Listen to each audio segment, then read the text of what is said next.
video কর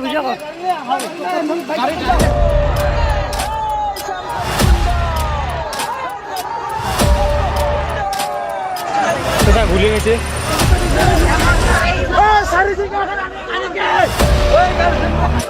जोंनि college बेयो पुलिस गारि ओमफ्राय नैबे पुलिस गारि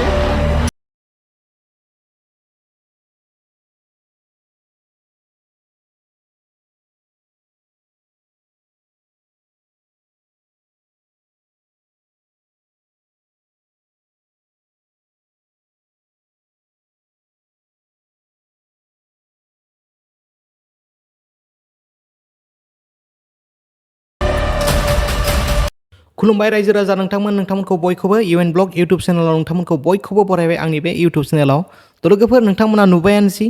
श्याम कानु महन्तखौ गुवाहाटीनिफ्राय बाक्सा कारागारसिम लाना फैदोंमोन एबा बाक्सा जोबथेसालियाव लाना फैदोंमोन जोंनि बिटिसिनि बाक्सा डिस्ट्रिक्टनि कारागार एबा जोबथेसालियाव लाना फैदोंमोन गुवाहाटीयावहाय श्याम कानु महन्तआ सेफ नङा होननानै जितुनोखि गुवाहाटीयाव बांसिनै जुबिन दादानि अनसायगिरि बा मोजां मोनग्रा बिथांमोना बांसिनै गुवाहाटीयाव दङ होननानै श्याम कानु महन्तआ सेफ नङा होननानै गुवाहाटीनि जोबथेसालियाव बेनिखायनो बिथांखौ गुवाहाटीनि जोबथेसालिनिफ्राय बाक्सा डिस्ट्रिक्टनि जोबथेसालियाव ट्रान्सफार खालामहरदोंमोन एबा फाथायहरदोंमोन नाथाय बेयाव गोरोन्थि बिथांमोना जुबिन आदानि बा जुबिन दादार अनुरागी बा जुबिन दादाखौ अनसायग्रा रायजो राजा बिथांमोना हल आसाम गोसारनानै दङ गासै आसामावनो गोसारना दङ माथिं लांनो तिनसुकिया लांनो डिफु लांनो सिलचर लांनो क'क्राझार लांनो ना तेजपुराव लाबोनो जुबिन आदानि अनसायगिरिफोरा साराव फैनायासै गासैयावबो गोसारना दं आपनालोगे इতিয়া কি কৰিব नोंथांमोना मा खालामनो জাস্টিস লাগে হসাই কি কৰি আজি আমাৰ পৰা নাইকিয়া কৰিছে আজি আমাৰ মাজৰ পৰা जुबिन दादा আমি হেৰাৱা লাগা হল बेनिखायनो बुंदों जुबिन आदाखौ माबोरै फोजोबस्रांनाय एबा जुबिन आदाया माबोरै हरखाबै जिउखौ खोमालांनांगौ जाखो मा हिसाबाव माबायदियै ना बेयाव सोरनिबा सोलो बाहायनाय सोरनिबा बुद्धि बाहायनाय बा सोरनिबा थाखा फैसानि लुबावहाय जुबिन आदाखौ फोजोबस्रांदों लामा ससेयाव बेनि रहस्यआ मा रायजो राजाफ्रा मिथिनो लुगैदों रायजोफोरा सोंलु सोंदों सरकारनियाव दिनैसिम मानो होआखै दिनैसिम बै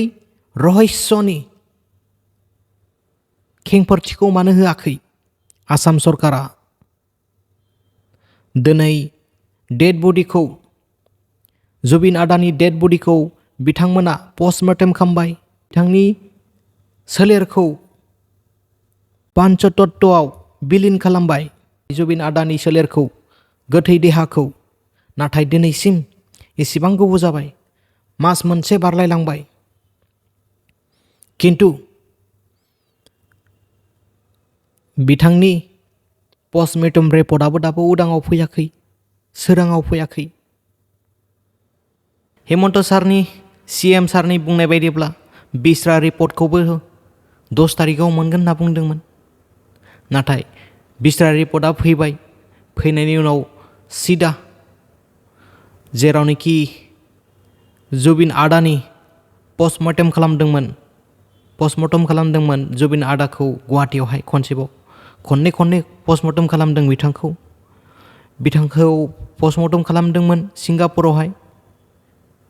आरो सिंगापुरनिफ्राय लाबोनायनि उनाव गुवाहाटीयाव खनसेबाव पस्टमर्टेम खालामदोंमोन बिनि उनाव पस्टमर्टेमनि पेपारखौ लानानै बिसरा रिपर्ट दिहुननो थाखाय दिल्लीयावहाय फाथायहरदोंमोन दा दिल्लीयाव दिनै 10 तारिखाव मोननो गोनांमोन मोनबायबो मोननानै आरो दा बेखौ रायजोफोरनो थाखाय उदां खालामाखै रायजोफोरनो खोन्थायाखै जुबिन आदानि थैनायनि मेन जाहोना मा रहस्यमार ना बेखौ सोरबा परिकल्पना खालामनानै बिथांखौ बुथारदों फोजोबस्रांदों दाथ' बेफोरबायदियानो धाराधार एरेस्ट खालामदों दिनैसिम 7 जन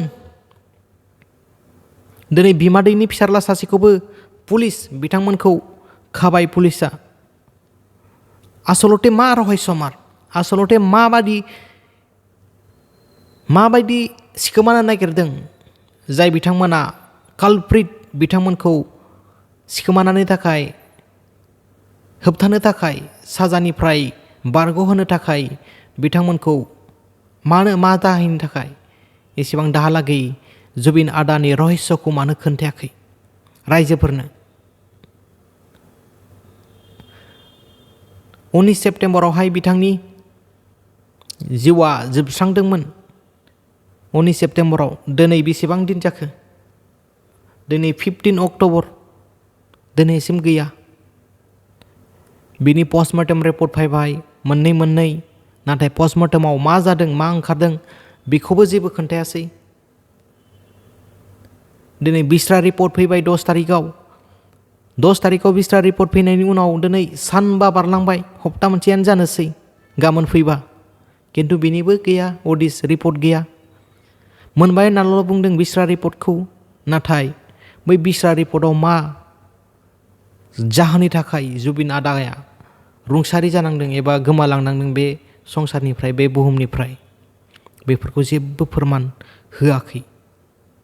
डाइरेक्ट बुंदों कर्टसिम लांगोन होनना बिस्रा रिपर्ट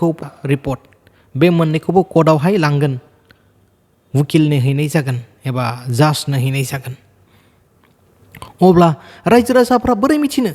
जुबिन आदानि रहस्यआ मा जुबिन आदानि अनुरागि अनसायगिरि मोजां मोनग्रा रायजो राजाफोरखौ खोमसियाव दोननानै दिनै आसाम गभर्नमेन्टआ जी रहस्य আছে এইবোৰ ফাদিল কৰক ৰাইজৰ আগৰ আনক ৰাইজক কৈ দিয়ক কি হৈছিল আসলতে কি পৰিকল্পনা কৰিছিল তেখেতসকলে হসাই ন্যাচাৰেল ডেথ হয় না হসাই পৰিকল্পনা মাৰ্ডাৰ হয় ৰাইজয়ে লাগে ৰাইজয়ে বিচাৰিছে এইটো কথা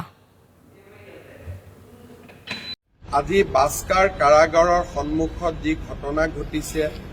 সি সঁচাকৈয়ে অত্যন্ত দুখজনক আৰু আমি সকলোৱে অত্যন্ত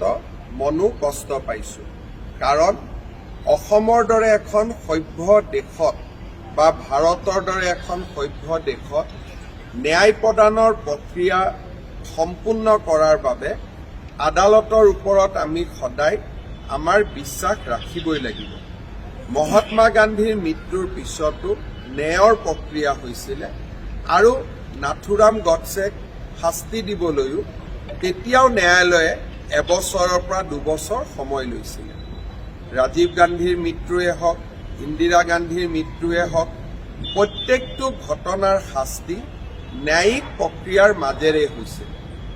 আজি ৰাজনৈতিক দলসমূহে